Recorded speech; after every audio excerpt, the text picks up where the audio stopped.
Yeah.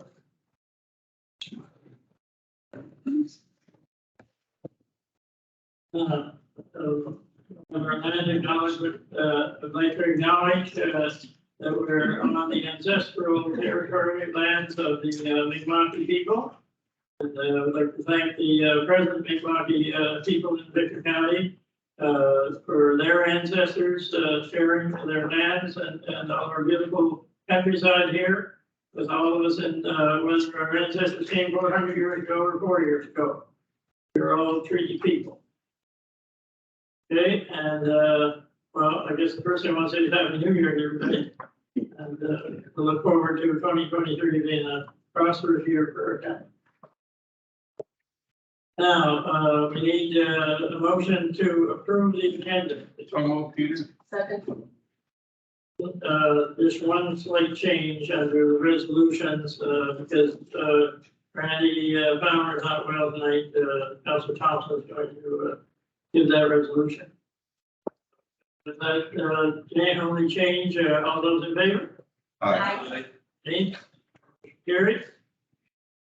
Now, I have the minutes presented to you of the December 5th meeting of council. Are there any errors, omissions, or corrections from those minutes? Any errors, omissions, or corrections? Any errors, omissions, or corrections from those minutes? Seeing none or seeing no hands, we'll declare those approved as you receive them. Now, under correspondence, there's one piece of correspondence from Adele McKay, which I think you've all received copies of, and then there's correspondence received for information purposes only. Thank you. Letters from Ryan Cooley and Anna Flory, 4-H. So are there any comments or questions on the piece of correspondence there? Okay, seeing none, we'll move right along. Very pleased tonight to have a young man with us by the name of Tyler McLean and some of his family with him, grandmother and grandfather and aunt. So I'm going to read this little piece on Tyler, and I'm pleased to say that my neighbors too live down the road. So Tyler wasn't able to be with us last month because of sickness. So today, our council welcomes 16-year-old Tyler McLean in Durham. He's been involved with the Scottsburg 4-H Club for the past 8 years.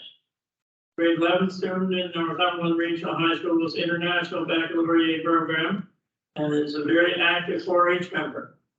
He has taken on the role of club secretary and vice president and currently serves as president. His major project with the club focuses on food, and according to his leaders, his forte is public speaking. He recently combined these two interests by placing first in Nova Scotia for Young Speakers for Agriculture competition. This qualified Tyler for the Senior Canadian Young Speakers competition at the Royal Winter Fair in Toronto in November, where he placed second. He is the only member from Scottsburg 4-H Club to ever participate in this Young Speakers competition at the Royal Fair.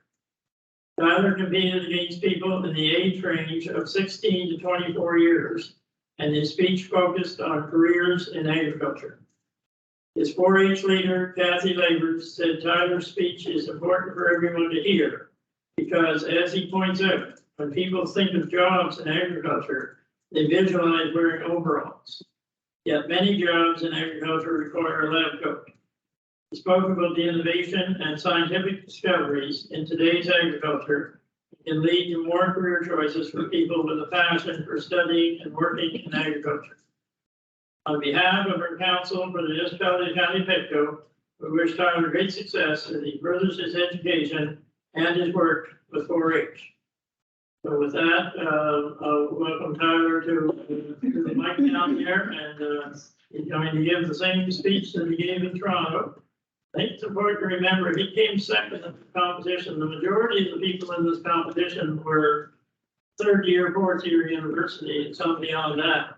So Tyler just squeaked into the 16 to 24, but he did very, very well. So we're very proud of him. So he'll go right ahead.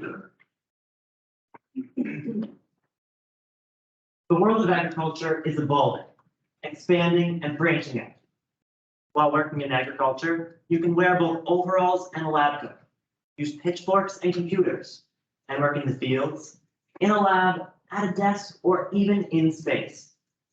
Yet to most of Canada's population, the image of the stereotypical farmer is the only one that persists.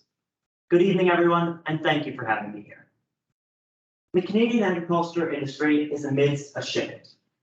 New issues, such as stresses on our supply chain and feeding a growing population, increased awareness of climate change and the field to fork movement, and new innovations in computer science and intensive data collection are changing agriculture as we know it.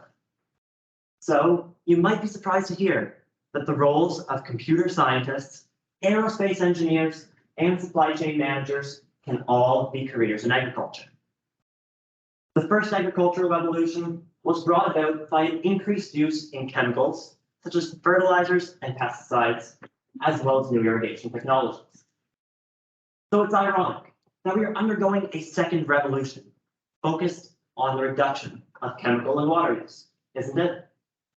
As we move into the future, reducing the impacts of agriculture on our climate is top of mind for consumers.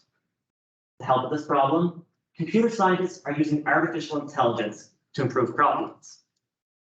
By using sensors, cameras, and AI software, Green Eye Technologies has been able to reduce the amount of herbicide used per acre by 78 to 90% by just targeting the weeds. Think about this for a second. They are able to scan green on green and analyze and just target the weeds while using significantly less chemicals. And while you may believe that a process like this would be incredibly slow, it can work at speeds of up to 20 kilometers an hour, so productivity is maximized. While the effectiveness and environmental friendliness would be incentives on their own, farmers can also expect to see an up to 40% decrease in input costs, even with the cost of the technology factored in. These technologies could also be applied to irrigation and fertilization practices by using sensing, analysis, and targeted application. These innovations within the world of computer science could change agriculture as we know it by increasing crop yields, decreasing costs, and lessening the impact of agriculture on our environment.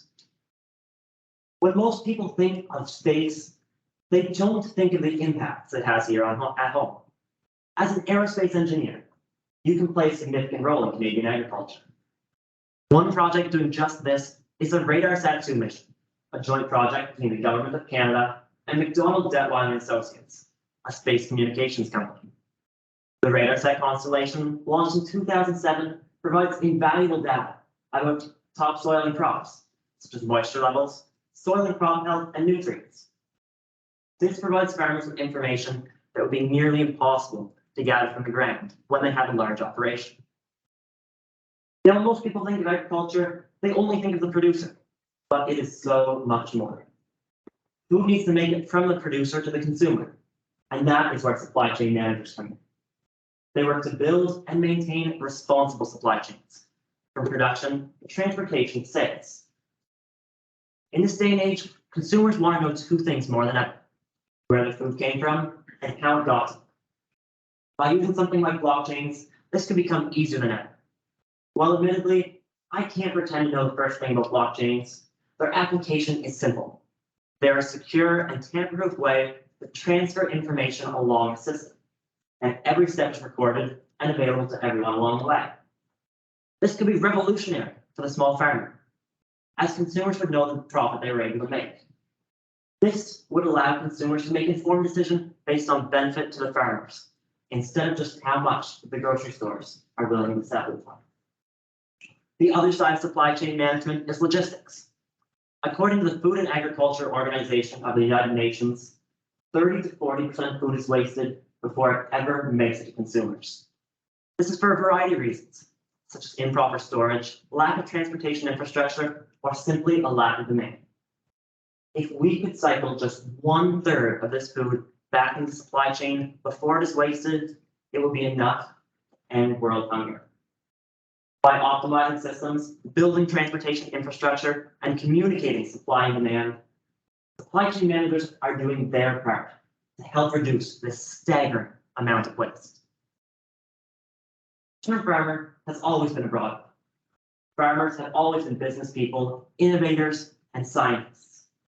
But due to the climate crisis and feeding a growing population and new and emerging technologies, the role of Canadian agriculture falls to all of us. I personally have no idea what I want to do when I get older, but because of my passion for problem solving, a lot of these jobs are a great fit. You don't need to be a farmer to play a role. All you need is a passion about food, the environment, or technology. And even without overalls, a pitchfork, and crops, you can still play a critical role in Canadian agriculture.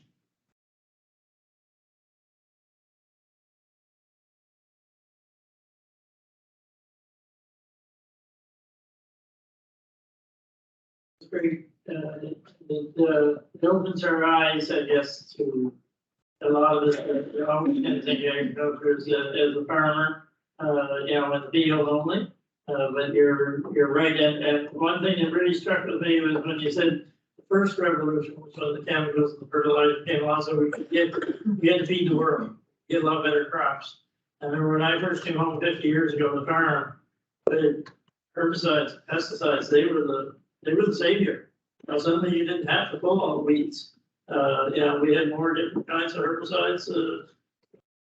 Now, in the story, but it's a long story. But I mean, now it's just the opposite. We're trying not to use as many chemicals and not to use as much water. That was kind of an eye opener for me, that we're almost trying to reverse what we thought was the great successes. Now we have a come down with the okay. 5% to you, Tyler.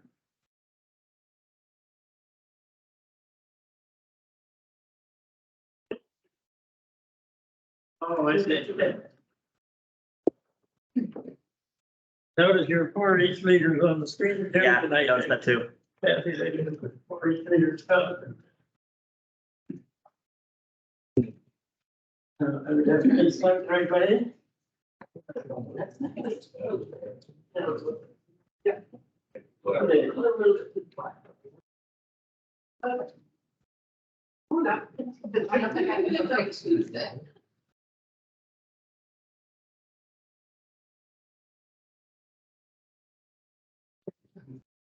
Here's vision.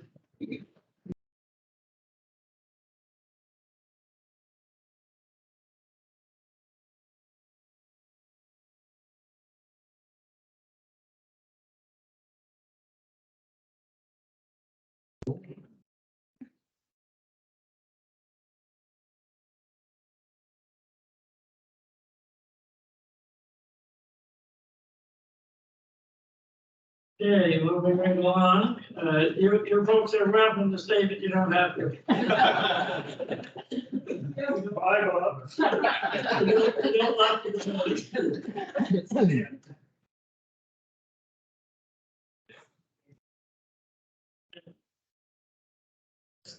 Item, we're very pleased tonight to have the CEO of our, what used to call REN, now we call it Victor County Partnership. Scott Ferguson with us, and Heidi. Get it right, always, yes. That's right tonight. The last name. Same, I think they're with us, and Ross McConnell, we have some English stuff.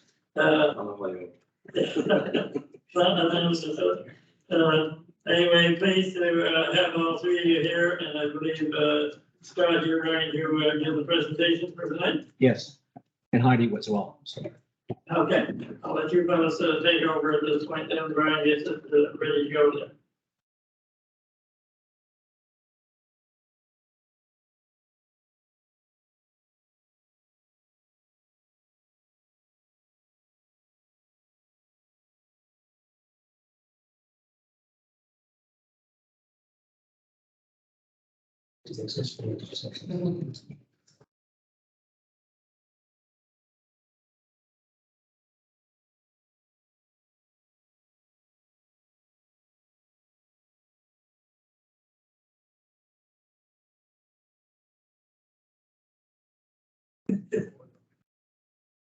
Enter. Thank you.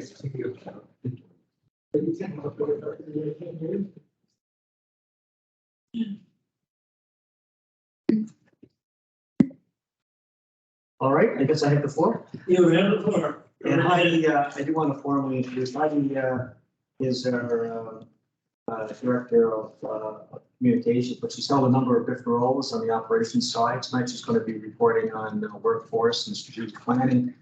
And when I joined, or before I joined the partnership, she was acting CEO for a length of time as well. So incredibly capable and very happy to have her on our team. So what I wanted to do tonight is to give you an update on the direction we're going with the partnership. We're at this critical stage right now with coming to the end of our fiscal period, March 31st. So our business plan that we would have presented last year is coming to an end. And we're now into a phase of building our strategic plan and what's going to happen over the next 3 to 5 years. Although any strategy is built to be altered somewhat as you go through the process versus the old days when they would kind of sit. So we intend on developing an active document, and Heidi will give you a bit of an update on that. What I wanted to do is to start off with 4 key principles that I think anchor our activity, regardless of what strategic plan we develop or what business plan we develop. These are 4 principles that I think we need to adhere to. And the reason I start with these is because we work in partnership. We work with members of our community and with you all here this evening. There's certain expectations that we're going to deliver certain things at the end of the day, and we build our plans around that. But if we're not in agreement on these 4 principles, then we can't do our job. And that's why I really want to start with these. First one is in and around community